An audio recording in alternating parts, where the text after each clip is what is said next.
Welcome, everyone. We're excited to bring you a very special Skills 101 exclusive session today. This isn't just yet another technical deep dive. Today, you'll hear directly from Bharath Vasudevan, Quest VP of Product Management and Marketing. He's here to share unique insights into where our solutions are headed, how customers are shaping the roadmap, and what you can do to maximize value from the tools you use every day. It's not often we get this kind of insider perspective, so please take advantage, ask questions, and get ready for a behind the scenes look at what's next. With that, let's jump in. Bharath, over to you. Welcome to today's Skills 101 exclusive, Cybersecurity Basics for Non-Majors. My name is Bharath Vasudevan. I lead product here at Quest Software, covering the data business and part of our cybersecurity business. What I would love to do for you today is just go through a little bit of cybersecurity basics. I mean, we are here in October, Cybersecurity Awareness Month, and I want to spend a few minutes. Again, this is intended for people who don't deal with security on a day-to-day basis, which if you bought parts of our data portfolio, that sounds a lot like you. But it's going to give you the tools to be an ally of the security team and understand what they're going through and some of the things, how we can help you better be equipped to handle some of these things and just have a better understanding so you can be an ally to your cybersecurity teams. So we're going to break this up into three pieces today. The first is really understanding who our adversaries are. The second is boiling all of cybersecurity down into two outcomes and explaining how that works. And the third bit is how Quest can help. The nature of how you do business with us is just a portion of our portfolio. There's a lot of other things in our portfolio that can help you guys out, and we just want to give you a little bit of visibility to that. So first, let's start off with who are the bad guys? You know, this is one of my favorites, right? Because from the dawn of time, everyone's like, oh, the hacker in the hoodie. This is the person who's out to get us. And the reality is it's far more nuanced than that. If I look at who my adversary is, it's easier for me to break it down into four categories. First, you've got nation states. This is pretty straightforward. These are the nation states that you hear about all the time that have state-sponsored cyber terrorism programs. Now, after the nation states, which again, state-sponsored, you know who they are, we move down into organized crime. So, if you think of the old, 30s and 40s running the streets in New York, going after, protection money for organizations or breaking into parking meters, well, that's grown up a little bit. So now organized crime is getting in on this. There's stats bandied about that cyber crime is the third largest GDP if you measure them against countries. So everybody kind of wants in on this. And, nation states, organized crime are kind of big deals. And everyone's heard of it. But now let's talk about the third chunk. And this is insider threats. And this is the one which a lot of organizations don't really think about because they're all worried about getting breached from the outside. Well, what happens when someone's on the inside that already has access to a lot of things and wants to do bad? So you've got nation states, organized crime, insider threats, but I haven't forgotten about my guy. That kid in the hoodie sitting in mom's basement, grandma's basement, banging away at a computer, that does exist. But if you look at this in, the what are they doing and how bad does it hurt? If a nation state gets you, that's going to be pretty bad. And look, I've worked on a lot of cases where that has been the situation where they tracked it back to one of those countries that you know about, that you hear about in the news that, has a group that they sponsor that goes and does this. Very often, you don't hear much about that kid in the hoodie. It's just a great personification of the problem. So now we know what we're up against, who we're up against, nation states, organized crime, insider threats, and, just regular hackers. Let's talk about, the cybersecurity landscape and really, truly, what are the outcomes? Now, if you've ever attended an RSA or if you've had colleagues that attended an RSA, a black hat, AWS has a couple of security conferences as well. But if you go to any of these things and you decide to walk the show floor, it's going to be an absolute assault of vendors across every single discipline you can think of. As AI becomes more front and center, there's going to be another attack surface. There's going to be another industry that pops up around it. But it really is, it's overwhelming. But I want to make it easier for you, right? Because you guys aren't cybersecurity professionals, but you want to understand some of these pieces. So let's break it down. There's only two outcomes in all of cybersecurity. One is I want to reduce the likelihood of a successful attack. Doesn't everybody? But a couple things we know is that prevention is not 100% effective. So how do we reduce the likelihood of a successful attack? So there's disciplines called identity and access management. Controls who can access what. You guys deal with a lot of this on a day-to-day basis. Say you want to share a file in SharePoint. Sometimes they don't have access to it, so they have to request access to get it. That's a form of identity and access management. And those are things that we do every day. Endpoint network protection. You guys have been using antivirus, anti-malware things for decades. So again, that's been around. I want to protect the device. And then the third part is, if you think of what are the crown jewels, well, it's data protection, right? It's the data that sits behind there. So I protect my data, I encrypt things. There's really easy things that you can do to reduce the likelihood of a successful attack. And these are all preventative technologies. But again, right, that's only a portion of it. Now, what do you guys think the next outcome is?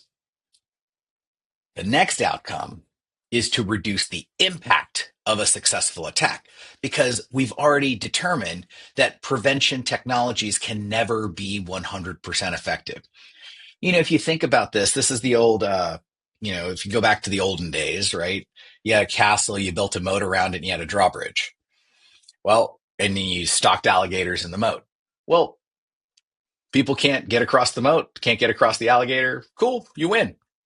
The only people who can get in is when you lower the drawbridge. So you've got a pretty good prevention scheme. Now think about the whole original Trojan horse attack. What was that? People loading up inside of a horse, a wooden horse, given as a gift. Everyone was gullible in the castle, said, oh my God, a gift. We're going to roll it in. And now all your prevention technologies failed. And now people had gotten in. So now what?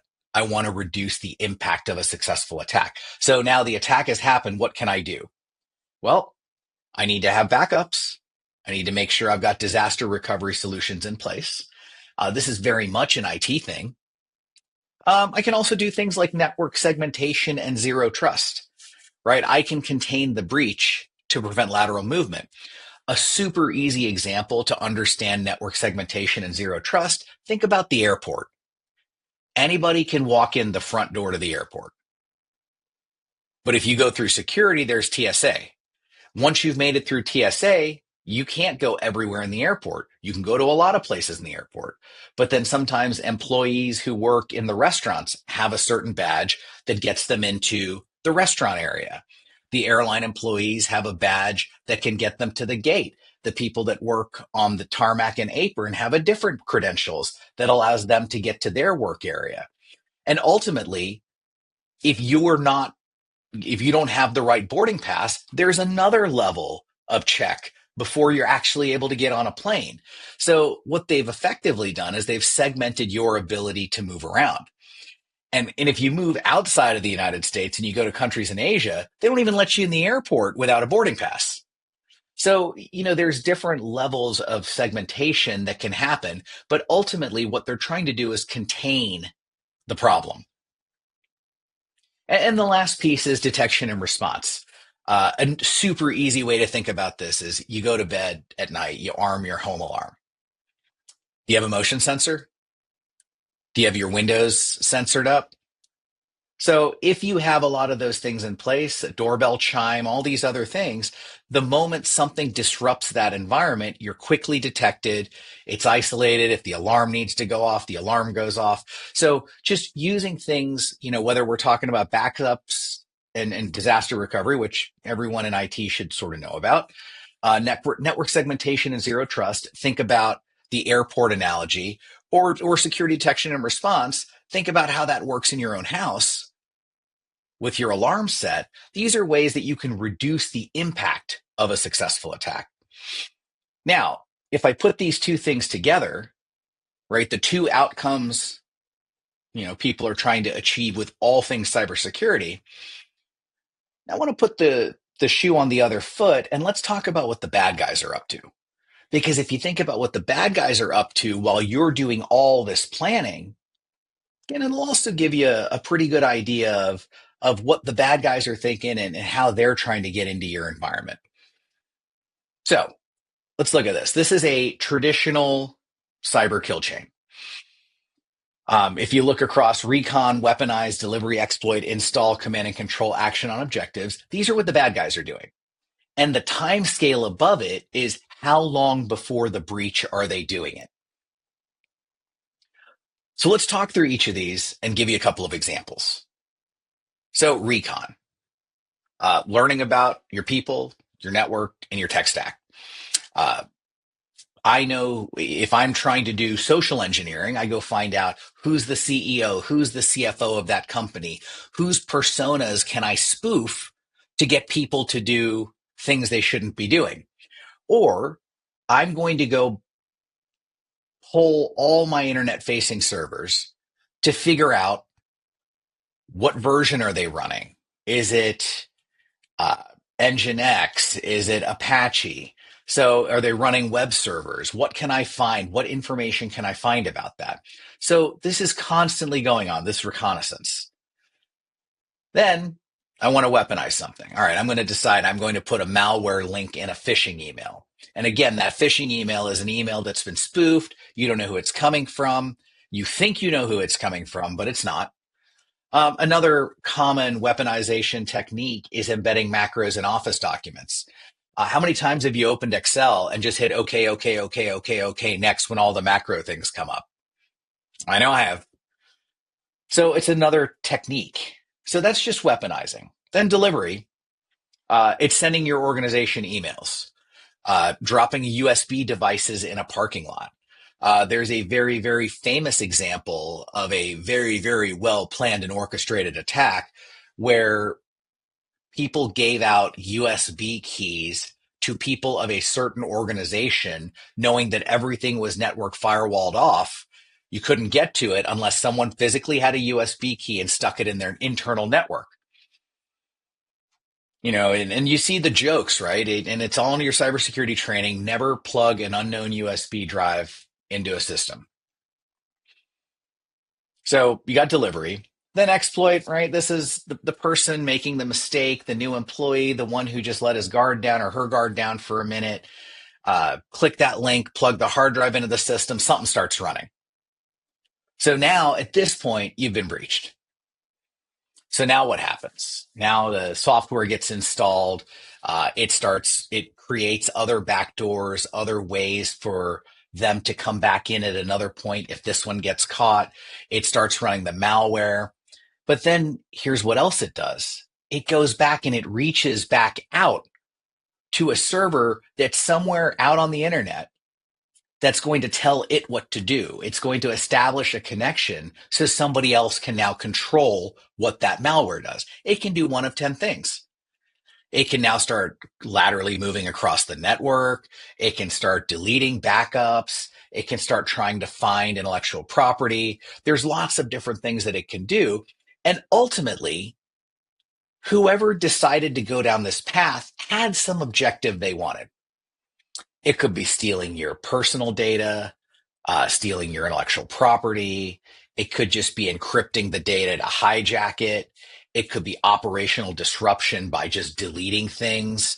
So there's lots of different things that the bad actors can do. And remember, kid in a hoodie may just be having some fun. A nation state may be trying to get access to national secrets. So that's the scope and scale in which we're talking about, but everybody sort of has to remain vigilant. Now the way we think about this is there's a very common SWAT teams, right? When SWAT teams go something, they scope out a place, they throw in a flashbang, then they go in and they clear the area. So an easy way to think about that is a pre-breach environment, breach, and a post-breach environment. And a lot of times you'll hear people talk about this as left of boom and right of boom. So left of boom is your pre-breach environment where you're basically figuring out all the reconnaissance things that you need to do. Breach is when you go in, and post breach is when you clean up. But these map really, really cleanly back to those two outcomes. Am I trying to reduce the likelihood of a successful attack? Or am I trying to reduce the impact of that successful attack? So if you put all of this together, this is really that whole view of what we just walked through. So you've got two outcomes that you're trying to achieve.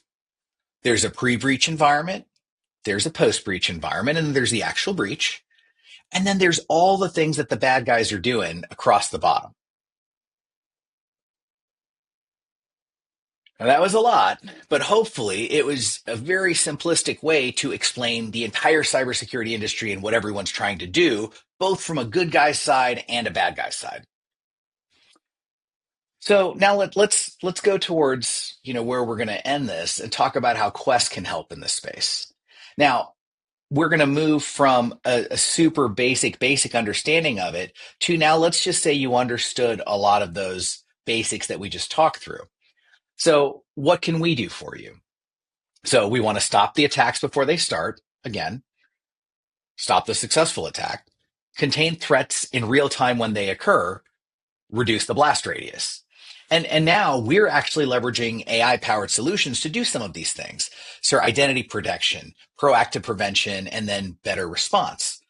So when we talk about prevention and preparedness, right, there's posture assessments around identity security. There's patch management. If you think about, what is a secure endpoint?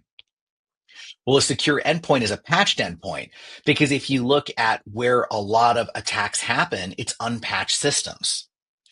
I'll just share this story with you. A lot of times the way the industry works is somebody finds a vulnerability in your software. Then as a courtesy, they reach out to you and let you know.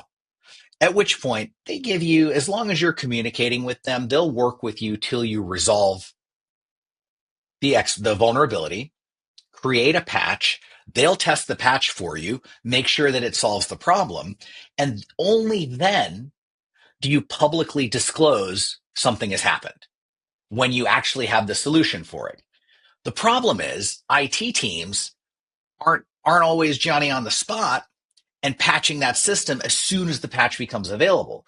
So think of disclosure of the vulnerability as the starting gun for the bad guys. So now it's a race. Can the bad guys exploit that vulnerability before you close that vulnerability? So that's why endpoint management and patch automation is actually a super important step. And always making sure you have backup plans in place. And frankly, you do those tabletop exercises where you're testing it. How great is the DR plan if you've never tried it out to see if it works? So that's the prevention and preparedness piece. Then we talk about detection. So I've tried to prevent it. I've done my dangest to make sure that nothing can get in. All right, now what? Something got in. I need to find it as fast as possible. So there's also tools that we've got for identity threat detection and response. How do I contain it? How do I find some of these indicators of compromise? And then what do I do about it? And if I carry that over, once I found it, now what do I need to do is I need to recover from it. So how do I get the time shrunk between when I found it and when I'm back up and running? Can I use things like cloud-based backups? Can I use things like cloud-enabled environments to help expedite this process and make it faster? Ultimately, what we are trying to do is get you back to a known good state as fast as possible. And, if I look at how we do that today across the identity environment. We do it across endpoints. And then we've got a pretty robust data protection portfolio that helps do that. All right, so now I talked about it from a very basic level, talked about it in three stages. Now, here's how your cybersecurity teams are going to start talking about this. So now you know the basics, you understand what the bad guys are doing, you understand how to break it down into these three areas. Now, if you go talk to cyber professionals, they're going to understand things through the lens of the NIST framework. It's a government organization that helps normalize the framework to address cybersecurity challenges. So it's identify, it's to protect, it's to detect, respond, recover. And most recently, they added this piece on top of it called govern. Now, I'd like to point out if you look at identify, protect, detect, respond, recover, doesn't that look a whole lot like pre breach, detect it during the breach, and make it better after? So a lot of the commonality is there between how we first described it and how your cybersecurity professionals talk about it. But again, you need to identify because you can't protect the assets you don't know that are there, right? So that's identify. Then you protect the things that you found. And again, not everything is created equal. So higher profile things get more protection than not. Um, you have a detection plan in place. What do you do about it when it happens? How do you get back up and running? And then how do I know that there is a risk management strategy that governs all this? So this is the spectrum of which, we think about how this works, how the industry thinks about how this works. And again, it's going to sound gnarly when you try to talk to all your cybersecurity teams because they also like making it sound like it's super complicated, but we've broken it down in ways that are easy to digest. There's a couple of other concepts here, right? You might be thinking, oh, so I just need one product for each of these areas and I'm good, right? Well, kind of. So if we talk about um, threat surfaces, right? Network's a threat surface, the endpoint's a threat surface, your there's so many different identity could be a threat surface. So we talk about layers of defense and defense in depth. These are two different techniques that kind of talk about the same thing. So defense in depth is how many layers of protection I have. I mean, is it enough to just have, you know, a lock on your front door, or do you also have a safe in your closet that has a different level of protection? So you've created multiple layers of defense. And in some cases, there's also defense at depth because you have to make it through the front door. Then you got to find it. Then you got to get to then crack a safe. So there's lots of layers of defense. So you just need to make sure that you're covering these areas across your attack surface. So it's both a breadth and depth story to solve this. Now, if I look at my portfolio at Quest, again, not really the parts you guys typically deal with, but we've got a suite of products that are hitting the identity pieces, that are hitting the data protection pieces, that are hitting overall governance. So things you might see on here that you may not be used to seeing. Why is Case on here? Well, because it does patch management, it does asset discovery, it does a lot of these things to make sure that you're in a known good state. And with things like Case Cloud, it actually pushes continuous compliance. Irwin, what does Irwin have to do with any of this? Well, if I can tell you or your security organization where all your PII is across all your structured and unstructured data, well, that sounds interesting. Now, that sounds like it'll certainly service a lot of audits and compliance needs. Well, it fits there. There's a whole breadth of our identity portfolio that leans heavily into AD and Entra ID. And Entra ID is just Microsoft's new word for Azure ID. So if you ever hear that, it's basically AD, but in Azure, but they call it Entra ID now. And it comes with a whole ecosystem and suite of really good things that it does. Now, before we're done, I want to do a couple things. We've talked about all of this stuff, but now let's talk about what Quest could be doing. Where could we take this? Right?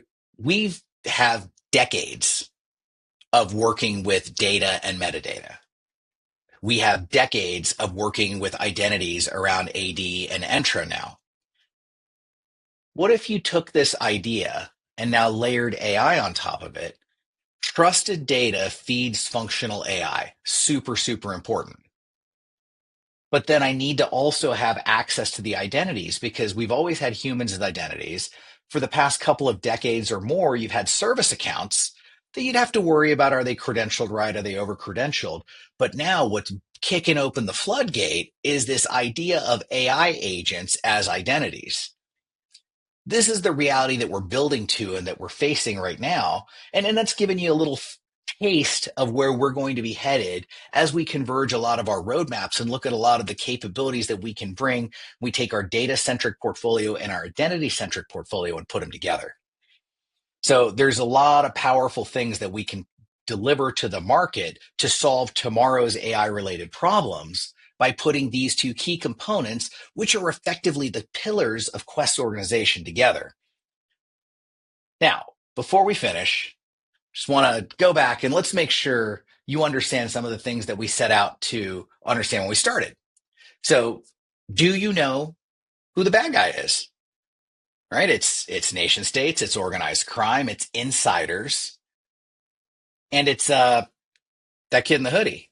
And actually, one thing I'll tell you, and this is the part that scares most organizations, if I'm talking about this cyber kill chain, your insider is already starting midway on the right because they're already credentialed. They already have all the tools to do everything they need. So there's an extra level of rigor that needs to come when talking about insiders. Now, second thing is, can you articulate the two primary cybersecurity outcomes? Reduce the likelihood of successful attacks and reduce the impact of a successful attack. Those are the two things that every cyber organization, they're trying to do one of those two things. And the last thing, do you have a feel for how Quest addresses this space? You know, whether I'm talking about all of the different capabilities we have in our portfolio across the different parts of the NIST framework, or even where we could go with the combination of data and identities, I think we have a interesting way of how we can address this space. Now, hopefully, the last period of time we've spent together has been useful for you guys. I mean, this is an exclusive Skills 101 for you. What can you do now? Right? You can keep building your Quest product knowledge with these Skills 101. They're here for you. There's more sessions that are coming across different product areas. Please, hit that QR code. Anything that you've missed, and some of you may be watching this on demand instead of watching it live, you can learn at your own pace, but you've got the ability to do that. And really, what we're trying to do is trying to keep you, our best customers, along for the ride with us. So the more educated you are at what we're doing, the better off we are all going to be together. So share this with your team and keep that learning going. With that, I want to thank you for spending the last half hour with me. Hopefully, it was a great use of your time, and I look forward to meeting some of you guys in the future.